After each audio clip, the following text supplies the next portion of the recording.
بسم اللہ الرحمن الرحیم، اللہم صلی علی محمد و آل محمد۔ درود و سلام ہو اس نبی اکرم محمد مصطفیٰ صلی اللہ علیہ وآلہ وسلم، ان کی پاک طاہر مطہر اولاد پر، جس نے دین اسلام حق کی بقا کے لیے اپنے 6 ماہ کے بیٹے سے لے کر 92 سال کے بوڑھے مسلم نوسجا تک کی قربانی دی۔ تو اس لیے ہم سب کا بھی یہ فرض ہے، اور میں صرف اسی مقصد کے لیے بات کرتا ہوتا ہوں، ورنہ میرا نہ تو کوئی مطمع نظر ہے، نہ میں نے کسی سے قاسم علی شاہ کی طرز پر کوئی ہمارا آرٹ گیلری کی کوئی میں نے ڈائریکٹرشپ لینی ہے، اور اللہ مجھے اس سے پہلے دنیا سے اٹھا لے کہ اگر میری کسی بھی بات کا کوئی مقصد میری اپنی ذاتی تشہیر ہو۔ سر مقصد یہ ہوتا ہے کہ ہم حسین کے فالور بن جائیں، حسین کے نقش قدم پر چلنے والے بن جائیں، کیونکہ جب بھی ہم نعرہ لگاتے ہیں تو ہم کبھی یہ نہیں کہتے حسین زندہ باد، ہم کہتے ہیں حسینیت زندہ باد، کیونکہ مقصد حسین کا زندہ باد ہوتا ہے۔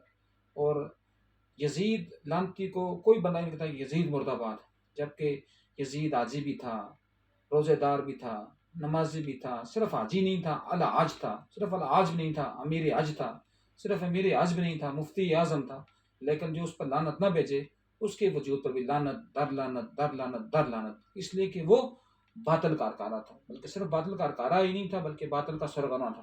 تو اس لیے میرا تو یہ مطمع نظر ہے، میری زندگی کا یہ مقصد ہے کہ ہم نے صرف اور صرف کیا کرنا ہے، علم حسینی بلند کرنا ہے، ہم نے صرف اور صرف کیا کرنا ہے، حق کا پرچم تھامے رکھنا ہے، کیونکہ جب حق ہمارا محتاج ہی نہیں ہے، ہم محتاج ہیں حق کے، ہم حق کے ساتھ چلتے رہیں گے ہم کامیاب ہیں، اگر ہم حق کے ساتھ چلیں گے نہیں تو ہم ناکام ہیں۔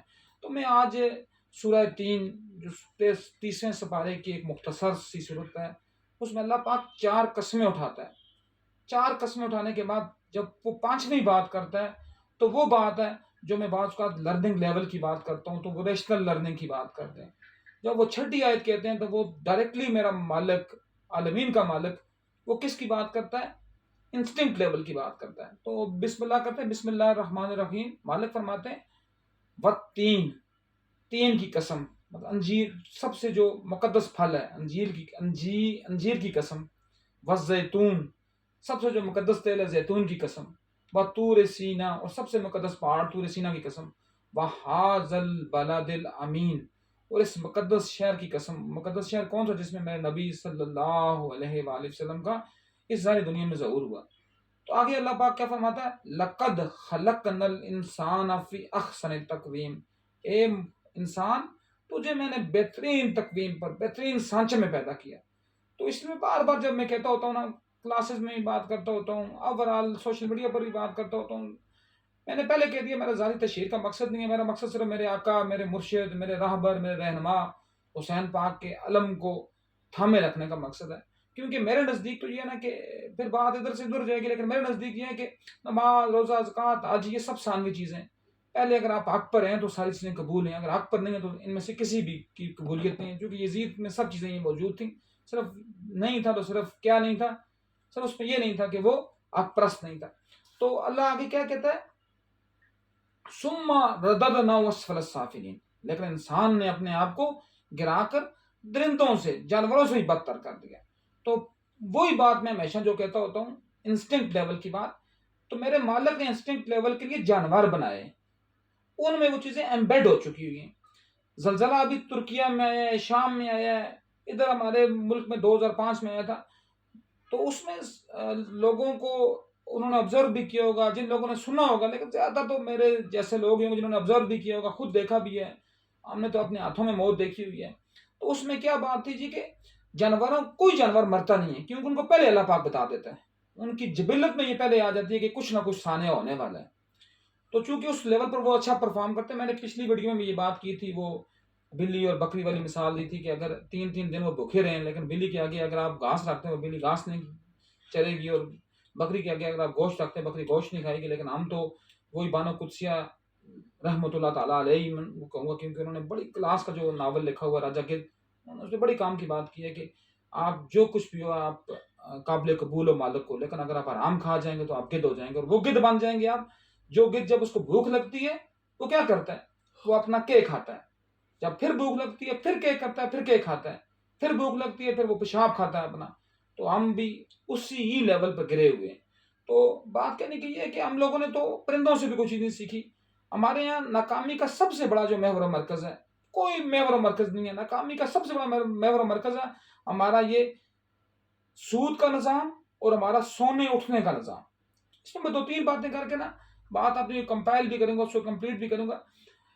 آپ سب لوگوں کو پتا ہوگا بہادر شاہ ظفر کے دو تھا تو اس کی بیچارے کے پاس حکومت کتنی تھی، صرف لال قلعے کی حکومت تھی، لیکن جب وہ آتا تھا صبح اس کی ہوتی تھی 1 بجے، لیکن جب وہ آتا تھا وہ دربار اس کا قائم دائم ہوتا تھا تو وہ 3 گھنٹوں میں اس کا تو پہلے خطاب پورا ہوتا تھا، اس کے نام کا جو لائحے اور سابقے لگتے تھے، بادشاہ اعظم، امیر المومنین، امیر المسلمین، دس اینڈ دیٹ، ٹھیک ہے نا۔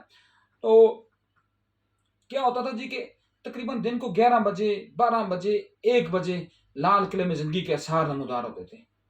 تقریباً دن 11 12 1 بجے وہاں تولیہ بردار فوجیں آتی تھیں، کوئی بہادر شاہ ظفر کے دان صاف کرتے تھے، کوئی اس کے منہ صاف کرتے تھے، کوئی اس کے جوتے صاف کرتے تھے، لیکن اسی اسنا میں کرنل مٹکاف جو تھا وہ کیا ہوتا تھا، اذان فجر سے پہلے وہ اپنی ورزش کر کے اپنے دفاتر کے کام کر کے وہ فارغ ہو جاتا تھا، اور 11 بجے وہ اپنا تمام بوریا بستر گول کر کے وہ تقریباً اپنے کام کو کمپلیٹ کرتا تھا، اور 2 بجے وہ اپنے کام کو کمپلیٹ کر کے نکل جاتا تھا۔ اس لیے میرا مالک جو ہے نا، اس کا جو قانون فطرت ہے وہ کسی کے لیے چینج نہیں ہوتا۔ وہ اگر عیسائی ہے اس کے لیے بھی وہی ہے، وہ مسلمان اس کے لیے بھی وہی ہے۔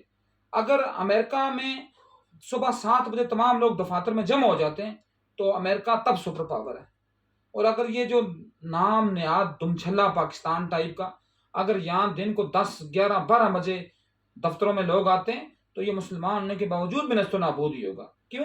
کہ ہم نے اللہ کی فطرت کو ہم نے چیلنج کیا ہوا ہے، اور ہم کہتے ہیں نا جی ہم اسلام کے نام پر قائم ہوئے ہیں۔ اور جو خدا نہ خواستہ جو کوئی بیچارہ کوئی سکول کا ماسٹر یا فرض کیا کوئی سرکاری کارندہ جو بیچارہ 8:30 8 بجے آتا ہے تو دن پورا وہ شرمندہ رہتا ہے، اور لوگ جو کہتے ہیں کہ اس کو تو گھر میں اس کی بیوی نے مار کے نکالا ہوا گھر سے، اور جو آتا ہے 12 1 2 3 4 بجے آتا ہے تو 4 مہینے عذرائے مذاق ہے، لیکن 4 بجے بھی لوگ آتے ہیں۔ جب وہ 4 بجے آتے ہیں بلکہ آپ کہہ رہے ہوں گے کہ شاید سے 4 بجے کیوں کہ ہمارے اس دمچھلا نما ریاست کے جو وزیر اعظم ہیں یا جو اسپیکر ہیں تو وہ شنید یہ ہے کہ وہ رات کو اپنی ڈیوٹیز پر آتے ہیں اور دن پورا سوئے رہتے ہیں۔ تو ہمارے یہاں بھی یہ ہوتا ہے، مارکیٹیں ساری کھلتی ہیں دن کو 12 بجے اور رات کو 12 بجے تک جاری رہتی ہیں، پھر ہم کہتے ہیں جی ہمارے یہاں یہ بحران ہے، ہمارے یہاں وہ بحران ہے۔ آپ کسی مغربی ملک میں جائیں، آپ کو کم از کم اللہ کی قانون فطرت کے ساتھ کہیں جنگ کرتا ہو کوئی بندہ آپ کو ملے گا نہیں۔ تو اسی بات کو لے کر تھوڑا سا میں آگے مزید چلتا ہوں نا، تو بات یہ نا کہ ہم لوگ یہ کہتے ہیں جی کہ اس ملک میں جج، جرنیل، جرنلسٹ اور چوتھا جاگیردار یہ بڑے بھیانک اور بڑے لانتی کردار ہیں، لیکن میں کہتا ہوں نا ان سے بڑا لانتی کردار کون ہے؟ وہ جاہل عوام، ٹھیک ہے نا، جو کیا کرتی ہے۔ ابھی رمضان المبارک کا مہینہ شروع ہونے والا ہے، تو جس دکاندار کے آگے لکھا ہوگا الحاج مولوی محمد ڈیش ڈیش ڈیش ڈیش، وہ سب سے بڑا بے ایمان ہوگا، ٹھیک ہے۔ وہ کیا کرے گا؟ چائے کی پتی میں وہ رنگ مکس کرے گا، رنگ مکس کر کے وہ چائے کی پتی کو بیچے گا اور کہے گا جی میں نے پھر اعتکاف پر ہی بیٹھنا ہے، میں نے تراویح بھی پڑھنی ہے، میں نے کیا کیا ڈیش ڈرامے کرنے ہیں۔ تو میں تو کہتا ہوں جو اس کے وجود پر بھی لعنت نہ بھیجے اس پر بھی لعنت ہے۔ پھر کیا کرتے ہیں جی کہ پھر خدا نہ خواستہ کوئی بندہ موٹر سائیکل والا مجھ جیسا یا گاڑی والا کوئی بندہ چلا جائے کسی خراب کی دکان پر یا کسی مکینک کے پاس، تو وہ کیا کرتے ہیں جی صاحب جی 1.5-2 گھنٹے کے بعد آنا۔ 1.5-2 گھنٹے میں وہ کیا کام کرتا ہے؟ وہ بندہ 1.5-2 گھنٹے میں وہ یہ کام کرتا ہے کہ گاڑی کے تمام جو اوریجنل پارٹس ہوتے ہیں وہ وہاں سے نکالتا ہے، نکال کر جعلی مال وہاں ڈال دیتا ہے، ٹھیک ہے نا۔ تو مجھے بتائیں کہ اس کے وجود پر لعنت نہیں بھیجی جائے گی؟ جو میں تو یہ کہتا ہوں جو نہیں بھیجے گا اس پر بھی لعنت ہوگی۔ پھر ہم کیا کرتے ہیں جی کہ کوئی خدا نہ خواستہ کوئی بیچارہ مسکین بندہ کوئی تندور سے روٹی چوری کرتے ہوئے پکڑا جاتا ہے، ٹھیک ہے نا، یا 10 روپے کی کوئی ٹافی بسکٹ اٹھاتے ہوئے پکڑا جاتا ہے، تو جب وہ تھانے میں جاتا ہے تو تھانے کا جو صاحب بہادر ایس ایچ او ہوتا ہے وہ بدبخت کیا کرتا ہے؟ دنیا کی جتنی بڑی کوئی اس کے پاس ہرون کی جو پڑیاں ہوتی ہیں، جو اس کے کارندے مچھندر جو سارا نوشہ بازی کرتے ہیں، وہ سارے ان کے بھی جو جرائم ہوتے ہیں وہ اس کے کھاتے میں ڈال کر اس کی ایف آئی آر کو 10 صفحوں کے اوپر منضبط کر دیتا ہے۔ تو مجھے بتائیں کیا ایسے کرداروں پر لعنت نہیں بھیجنی چاہیے؟ مجھے تو لگتا ہے لعنت جو نہ بھیجے اس کے وجود پر بھی لعنت ہوتی ہے۔ اور ہمارے بازاروں میں تو آپ کو یہ آئیڈیا بھی ہوگا، پتہ بھی ہوگا، کپڑے کے تاجر سے لے کر کریانے کے تاجر سے لے کر دوائیوں کے تاجروں سے لے کر ہر جگہ پر نوسر بازی ہے۔ اور پھر ہم کہتے ہیں کہ ہم اسلامی جمہوریہ پاکستان میں رہتے ہیں. مجھے یہ سمجھ نہیں آتی کہ ایک قوم شعیب پر صرف ایک ان کے پاس گناہ تھا، ناب تول میں کمی، اور وہ کیسے تباہ ہوئے، ان کے اوپر پتھروں کی بارش ہوئی. تو ہم لوگ تو پھر بھی چلو میرے نبی صلی اللہ علیہ وسلم کی نالین کا صدقہ، جبکہ ہم نے ان کی اولاد کے ساتھ بھی کیا کچھ نہیں ہے صدقہ، تو وہ بھی ہم سے ناراض ہیں. لیکن یہ چلو کیا پتہ میرا مالک ہی سمجھتا ہوگا، ان کے نام لیوائیں نام لے رہے ہیں تو ہم قائم دائم ہیں، ورنہ قائم دائم ہونے کی کوئی صورت ہی نہیں تھی. پھر کیا ہے، کسی آپ دفتر میں جائیں، کسی بھی دفتر میں آپ کو پی این سے لے کر سیکٹری تک رشوت دینی پڑتی ہے.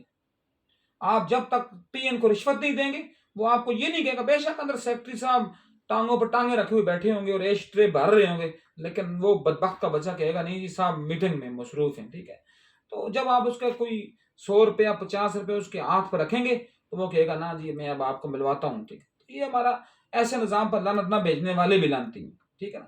پھر کیا ہوتا جی، کروڑوں روپے کے غبن کر کے سڑکوں کے اوپر، جس طرح دیکھیں آپ ابھی آپ کو پتہ بھی چلا ہوگا کہ یہ جو ہمارا وفاقی دارالحکومت نام نہاد، ٹھیک ہے، اس میں اس کے عین سنگم کے اوپر یہ اپنا باراکو میں جو اوور ہیڈ برج بن رہا ہے، تو وہاں اتنا ناقص میٹیریل استعمال ہو رہا ہے جی کہ آئے دن وہاں پلر گرتے ہیں. تو مجھے بتائیں کیا وہاں جو پاس کرنے والے بل پاس کرنے والے ایم ڈی اے، جو سی ڈی اے کے اہلکار ہیں، جو محکمہ ورکس کے اہلکار ہیں، کیا ان کے وجودوں پر لعنت بھیجنی واجب نہیں ہے؟ وہ کس کھاتے میں ان کے بل پاس کرتے ہیں؟ کیا ان کا ٹھیکہ این ایل سی کے پاس ہے تب ان کے بل پاس ہوتے ہیں؟ کیا اس کی چیکنگ کرنے والا بندہ کوئی بھی نہیں ہے؟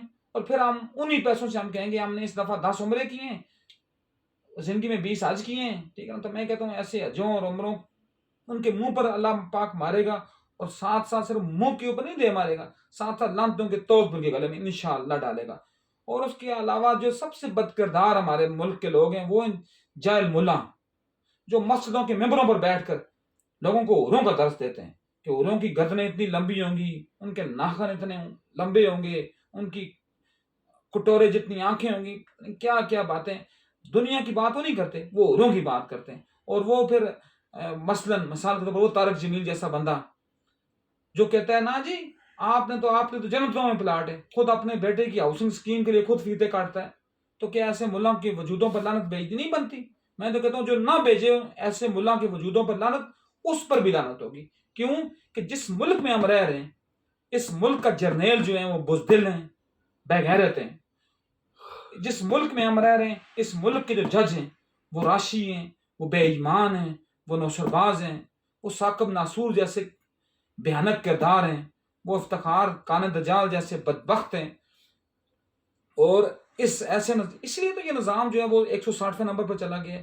جبکہ ہمارا جو اسلام تھا وہ سب سے پہلے میرا آقا مولا کائنات کیا فرماتے ہیں کہ معاشرے سے جو غربت کیسے ختم ہوگی، بیکاری سے کبھی ختم نہیں ہوگی، انصاف سے ختم ہوگی. لیکن یہ انصاف کیا ہے؟ یا انصاف وہی انصاف ہے نا، خان محمد مری کی بیوی کو کنویں کے اندر اس کی لاش ملتی ہے جو قرآن کے اوپر الف اٹھاتی ہے، اور جو درندہ ہے عبد الرحمان نامی لانتی کھیترائن جیسا بھیانک اور گھٹیا کردار، وہ کیا کہتا ہے؟ وہ اس طرح وکٹری کا نشان بنا کر وہاں سے نکلتا ہے. اور جو ساتھ جو میرا خیال ہے کم سے کم وہ ڈی پی او ہوگا یا سی پی او ہوگا، وہ بدبخت نظریں نیچے جھکائے ہوئے گزر رہا ہے. اس بدبخت یہ سمجھ گیا تھا چلو جی وہ ملزم ہی فرض کیا ہے، کیا اس کے ساتھ ہتھکڑی لگنا گناہ ہوگا؟ تو اور جس ملک میں وکیل بدماش ہوں، جس ملک میں بیوروکریٹ نوسرباز شیطان اور راشی ہوں، جس ملک میں صافی تو میں کیا کہوں، جس ملک میں صافی شیطان کی پیداوار ہوں، جس ملک میں صافی اپنے قلم کو بیچ چکی ہوں، ٹھیک ہے نا، کیا اس ملک کے اوپر لعنت بیچنا نہیں بنتی؟ کیا اس ملک کے وجود، مجھے یہ بتائیں کہ اس کو پھر اسلامی جمہوریہ پاکستان کا دمچھلا کیوں لگایا گیا ہے؟ کیا اسلام یہ ہوتا ہے؟ کیا میرے آقا محمد مصطفیٰ صلی اللہ علیہ وآلہ وسلم کا دین یہ ہوتا ہے؟ مجھے یہ بتا دیں، آپ کہتے ہیں اس ملک کی بنیاد کلمہ طیبہ لا الہ الا اللہ محمد رسول اللہ پر قائم ہوئی ہے، تو کیا اللہ سورہ بقرہ میں ڈائریکٹلی نہیں کہتا؟ مجھے بتائیں. ڈائریکٹلی میرا مالک فرماتا ہے سورہ بقرہ میں کہ سود جو اللہ اور اس کے رسول کے ساتھ جنگ ہے، جو اللہ اور رسول کے ساتھ جنگ کرے وہ کیسے کامیاب ہو سکتا ہے؟ اور پھر ہم کہتے ہیں نہیں جی یہودی یہ ہیں، یہودیوں نے یہ کیا، یہودیوں کا جو ملک ہے اسرائیل، اب بھی آپ نیٹ پر سارے، چونکہ یہ تو کوئی آج کل کا ایسا دور ہے نہیں ہے کہ کوئی بندہ جھوٹ بول دے گا اس کا جھوٹ پکا نہیں جائے گا. اب بھی نیٹ پر سرچ کریں، وہاں شرح سود 1 سے 2% ہے. یہ جو انڈیا جہاں سے آپ نے آزادی حاصل کی تھی برطانیہ کی شیر بات سے، وہاں سے آپ نے آزادی کس بات سے حاصل کی تھی؟ وہاں سے آزادی آپ نے صرف اس بات سے حاصل کی تھی کہ ہم گائے کا گوشت کھائیں گے. وہاں شرح سود کی جو شرح ہے وہ کتنی ہے 6.84%. اور یہ جو اسلام کا دمچھلا ہے، اسلام کا قلعہ، اس میں شرح سود تقریباً 20% تک پہنچ چکی ہے. تو مجھے بتائیں کہ ہم اللہ اور رسول سے جنگ نہیں کر رہے، پھر ہم کیسے کامیاب ہوں گے؟ پھر وہی والی بات ہے، میرا مالک تو کبھی کسی کو نہیں بخشتا، میرا مالک تو کبھی کسی کو معاف نہیں کرتا. جو اس کی راہ پر چلے گا، وہ اگر عیسائی کربل مٹکاف ہے تو وہ بھی دنیا کا اپنی جو سلطنت برطانیہ اس کو دنیا پہ پھیلائے گا. اور وہی بدبخت مسلمان بہادر شاہ ظفر وہ ذلیل رسوا ہو کر مرے گا. کیوں؟ کیونکہ میرے مالک کی قانون فطرت میں کوئی گنجائش نہیں ہے. قانون شریعت میں گنجائش موجود ہے لیکن قانون فطرت میں گنجائش موجود نہیں ہے. تو میں انہی الفاظ کے ساتھ اپنے بات کو کمپائل اور کمپلیٹ کرتا ہوں کہ سب سے بڑی بات یہ کہ آپ سب سے پہلے اپنا سونے اور جاگنے کے اوپر تو غور کر لینا کہ اگر آپ پرندوں سے بھی نہیں سیکھ سکے، جو صبح جب جاتے ہیں گھر اپنے گھونسلوں سے، اپنے گھروں سے، تو وہ خالی پیٹ ہوتے ہیں، خالی ہاتھ ہوتے ہیں، چون میں کوئی دانہ نہیں ہوتا، لیکن جب واپس آتے ہیں تو وہ بھرے ہوئے سیر شدہ ہوتے ہیں. کیوں؟ کیونکہ ان کو اللہ کی ذات پر یقین ہے. ان کے سونے کا اور جاگنے کا ٹائم ہے 7 بجے اٹھتے ہیں، 7 سے پہلے وہ اٹھ جاتے ہیں، اور شام کو جوں ہی اندھیرا پھیلتا ہے، سرخی نمودار ہوتی ہے، وہ اپنے گھونسلوں میں پہنچ جاتے ہیں. اور ہمارے یہاں کیا ہوتا ہے، ہم جب اٹھتے ہیں ہم زوال کے ٹائم پر اٹھتے ہیں، اور جب زوال کے ٹائم پر اٹھتے ہیں 11-12 بجے تو ہمارے سارے کام زوال پذیر ہوتے ہیں. اور جب سوتے ہیں تو سوتے ہیں رات کو 2 بجے 3 بجے. اور جس وقت اللہ برکت کا ٹائم ہوتا ہے صبح اذان فجر کا یا طلوع صادق کا، چلو جی ہم مسلمان ہونے کی بات نہیں کر رہے، ہم طلوع صادق کی بات کرتے ہیں جہاں اللہ برکت کا ٹائم کرتا ہے، اس وقت ہم خراٹے بیچ کر سو رہے ہوتے ہیں. تو ایسی قوموں کے مقدروں میں کبھی بھی عزت نہیں ہوتی، ایسی قوموں کے مقدروں میں ہمیشہ رسوائی ہی ہوتی ہے.